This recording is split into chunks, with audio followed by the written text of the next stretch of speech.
मैं हूं रजनीश यादव और आप देख रहे हैं आपके अपने यूट्यूब चैनल मैथ्स बिहार। दोस्तों, आज का जो चैप्टर है उसमें लाभ हानि यानी प्रॉफिट एंड लॉस का बात करेंगे। तो चलिए क्वेश्चन पढ़ते हैं। एक वस्तु का मूल्य 500 रुपया है तथा उसका विक्रय मूल्य 300 रुपया है, तो दुकानदार को कितना प्रतिशत की हानि होता है। दोस्तों, हमारा मूल्य 500 रुपया है और विक्रय मूल्य मेरा 300 रुपया है। ठीक है दोस्तों, तो विक्रय मूल्य मेरा 300 है, तो निश्चित है मेरा 200 का घाटा हो रहा है यानी हानि हो रहा है। ठीक है दोस्तों, 200 रुपया का हानि हो रहा है। 500 रुपया में से 300 घटा देंगे तो 200 रुपया का हानि होगा। तो हमारा हानि प्रतिशत पूछ रहा है, कितना प्रतिशत की हानि होता है। तो हानि प्रतिशत निकालेंगे दोस्तों, देखते रहिएगा। हानि प्रतिशत बराबर हानि कितना का होता है, 200 रुपया का।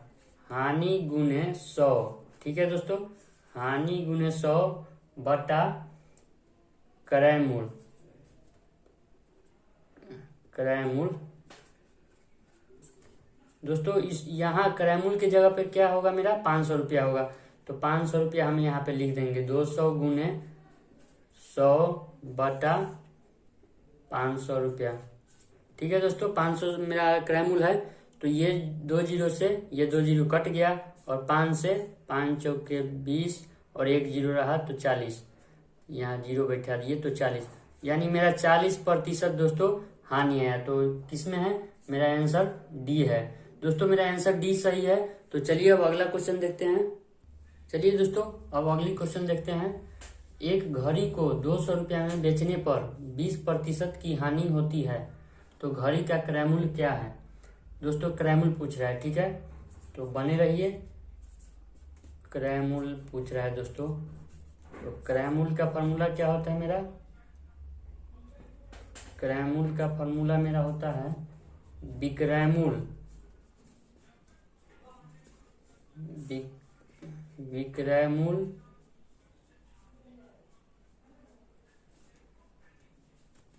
विक्रय मूल्य गुने 100 बटा 100 माइनस हानि प्रतिशत। हानि प्रतिशत दोस्तों, यही हुआ फॉर्मूला। तो इसको याद रखिएगा और इसी पे बैठा देना है। विक्रय मूल्य कितना है दोस्तों, मेरा 200 रुपया में बेचा जाता है एक घड़ी को। तो विक्रय मूल्य मेरा 200 रुपया हुआ और उसके बाद फॉर्मूला में मेरा 100 है, तो यहाँ 100 लिख दिए। अब 100 माइनस हानि प्रतिशत कह रहा है दोस्तों। तो हानि कितना प्रतिशत का हुआ है, 20% का। तो 100 में से हम 20% को घटाएंगे तो कितना आएगा, 80%। तो यहाँ 80 लिख देना है। ठीक है दोस्तों, अब इसको काट देना है। 1 जीरो से 1 जीरो और 2 से ये 4 बार में और 2 से ये 5 बार में। ठीक है दोस्तों, अब 4 से ये कर जाएगा कितना बार में, 50 बार में। 50 बार में तो इसका गुना करेंगे 50 गुने 5 तो कितना आएगा, 250 रुपया आएगा दोस्तों। तो चलिए मेरा सी नंबर मेरा ऑप्शन सही है। ठीक है दोस्तों, 250 रुपया हुआ क्रय मूल्य। जो वस्तु 200 रुपया में बिक रहा है और 20% हानि है, तो इसका क्रय मूल्य 250 रुपया हुआ। चलिए अब अगला क्वेश्चन देखिए। अब दूसरा प्रश्न देख लो भाई। एक कुर्सी को 700 रुपया में बेचने पर 40% की लाभ होती है, तो कुर्सी का क्रय मूल्य क्या है। दोस्तों, यहाँ पे कह रहा है 700 रुपया में एक कुर्सी को बेचा जाता है और 40% की लाभ होता है, तो कुर्सी का क्रय मूल्य क्या है। ठीक है, तो क्रय मूल्य बराबर क्या होता है फॉर्मूला दोस्तों, क्रय मूल्य बराबर, ध्यान से देखते रहिएगा, विक्रय मूल्य गुने 100, विक्रय मूल्य गुने 100 बटा 100 प्लस लाभ प्रतिशत। दोस्तों, यही हुआ फॉर्मूला। तो इसी पे हमको बैठा देना है, जिस तरह से यहाँ पे बता रहा है हमको कि एक कुर्सी को 700 रुपया में बेचने पर 40% की लाभ होती है, तो कुर्सी का मूल्य क्या है, क्रय मूल्य क्या है। तो क्रय मूल्य बराबर मेरा क्या होगा, विक्रय मूल्य गुने 100 बटा 100 प्लस लाभ प्रतिशत। तो विक्रय मूल्य कितना है मेरा, 700 रुपया है। तो 700 यहाँ लिख दिए हम, गुने 100 बटा 100 प्लस लाभ प्रतिशत कितना है मेरा दोस्तों, 40 है। तो 40। अब यहाँ देखिए दोस्तों, 700 गुने 100/140 होगा ना दोस्तों। 100 + 40 140। 1 0 से 1 0 कट गया। 2 से 7 बार में ये कटा, 2 से 5 बार में ये कट गया। ठीक है, तो 7 से मेरा ये कितना 100 बार में कटेगा दोस्तों। 100 को हम 5 से गुना करेंगे तो मेरा 500 रुपया 500 रुपया आया। तो चलिए इधर देखते हैं हम। पहला में 400 है, दूसरा में 500, तीसरा में 300, चौथा में 600 है। 500 रुपया मेरा आया, तो मेरा बी ऑप्शन सही हुआ। ठीक है, तो इसी तरह फिर आगे का क्वेश्चन देखते हैं दोस्तों। अब ये रहा अगला प्रश्न, तो चलिए देखते हैं। एक साइकिल को 800 रुपया में बेचने पर 20% की हानि होती है, तो वह उसे किस मूल्य पर बेचे कि उसे 20% का लाभ हो। दोस्तों एक साइकिल है, उसको 800 रुपया में हम बेचते हैं। ठीक है, और उसमें 20% का लॉस होता है, यानी घाटा होता है। तो उसको हम किस मूल्य पर, ठीक है, किस मूल्य पर बेचे तो हमको 20% का लाभ हो। ठीक है दोस्तों, तो चलिए देखते हैं। यहाँ कोई भी वस्तु होता है वो अपने आप में 100% का होता है। ठीक है दोस्तों, 100% का होता है। तो उसमें मेरा कितना का लॉस हुआ, 20% का। तो 20% का हानि हुआ दोस्तों, समझते रहिए आराम से। 20% का हानि हुआ तो मेरा कितना प्रतिशत में बिका, 80% में मेरा वो सामान बेचा गया। ठीक है दोस्तों, तो ये 80% किसके बराबर हुआ, तो 800 रुपया में बेचा गया उसके बराबर हुआ। तो चलिए ये 800 रुपया हम लिख दिए, और 80% 800 रुपया के बराबर है, तो 80 हम नीचे लिख दिए। इसके बदला में यहाँ पे प्रतिशत के बदला में यहाँ पे गुना कर दिए 100 से। चलिए और फिर आगे देखिए, उसे किस मूल्य पर बेचे कि उसे 20% का लाभ हो। ठीक है दोस्तों, 20% का लाभ हो। तो हम बता चुके हैं पहले कि कोई वस्तु 100% का होता है, तो इसमें 20% का हानि हुआ है, तो यहाँ 80% हुआ, और यहाँ 20% का लाभ कर रहा है, तो 120% यहाँ पे होगा दोस्तों। ठीक है, 100 में 20 जोड़ देंगे तो 120% का होगा। ठीक है, तो अब इसको 2 0 से 2 0 काट देंगे। ठीक है दोस्तों, अब देखिए यहाँ पे मेरा 80 से 800 10 बार में कट गया, तो मेरा कितना हुआ, 10 को हम 120 में गुना करेंगे तो 1200 आया रुपया, 1200 रुपया आया दोस्तों। तो ऑप्शन देखिए, मेरा ऑप्शन बी सही है। ठीक है दोस्तों, क्योंकि कोई भी साइकिल 800 में अगर हम बेचे तो 20% का हानि हो गया दोस्तों।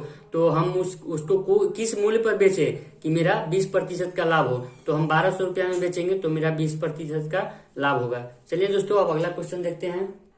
चलो भाई अभी क्वेश्चन देखते हैं।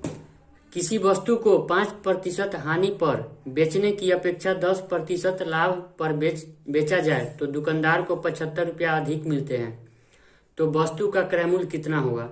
दोस्तों कोई वस्तु है, उसको 5% हानि पर बेचने की अपेक्षा उसको 10% लाभ पर बेच दिया जाता है, तो दुकानदार को 75 रुपया अधिक मिलते हैं। तो क्रय मूल्य इसमें बताना है। क्रय मूल्य बताना है तो इसमें लाभ और हानि को ऐड कर देना है। ठीक है दोस्तों, लाभ और हानि को, तो लाभ मेरा कितना प्रतिशत है, 10% है, और हानि कितना है, 5% है।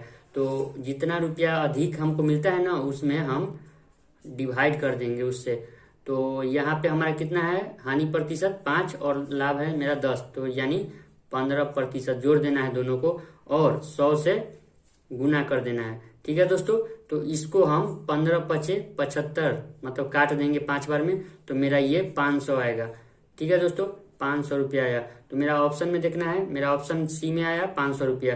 तो इसी तरह क्वेश्चन मतलब बहुत इजी है भाई, ये मत सोचिए कि भारी क्वेश्चन है, बस ट्रिक पे समझा रहा हूँ, दिमाग में बैठा लेना है और एग्जाम में जाकर सॉल्व कर देना है किसी भी तरह, और बने रहिए अगले क्वेश्चन के साथ। चलिए दोस्तों अब नेक्स्ट क्वेश्चन देखते हैं। क्वेश्चन पढ़ते हैं। 150 रुपया में दूध खरीदा गया, उसे कितने रुपया में बेचा जाए कि 20% का लाभ हो। दोस्तों 150 रुपया में हम दूध खरीदे हैं और उसको कितना में बेचे कि 20% का लाभ हो। ठीक है दोस्तों, तो कितना में खरीदे, 150 रुपया में हम दूध खरीदे, और लाभ यहाँ बता रहा है कितना में बेचे कि 20% का लाभ हो। तो लाभ में हमको ऐड कर देते हैं, 100 में ऐड कर देते हैं, जितना प्रतिशत रहता है उतना।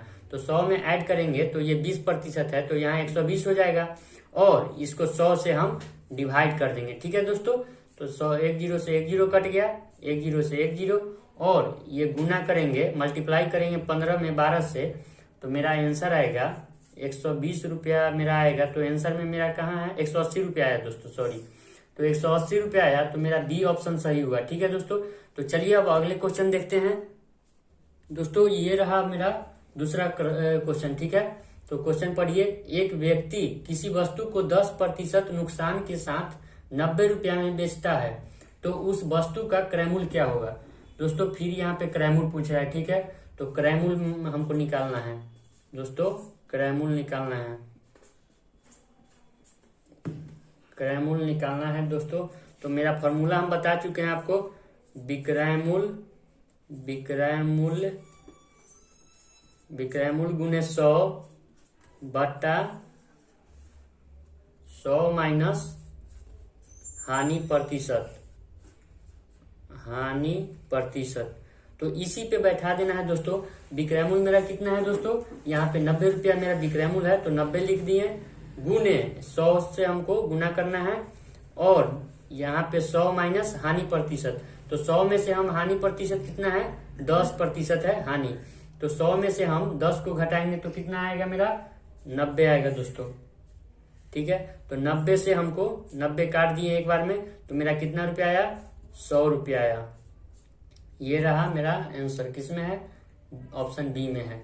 ये रहा मेरा आंसर दोस्तों। चलिए अच्छा वीडियो लाते रहूंगा आप लोगों के लिए। अभी तक सब्सक्राइब नहीं किए हैं तो सब्सक्राइब कर दीजिएगा और बेल आइकन ऑन कर दीजिएगा।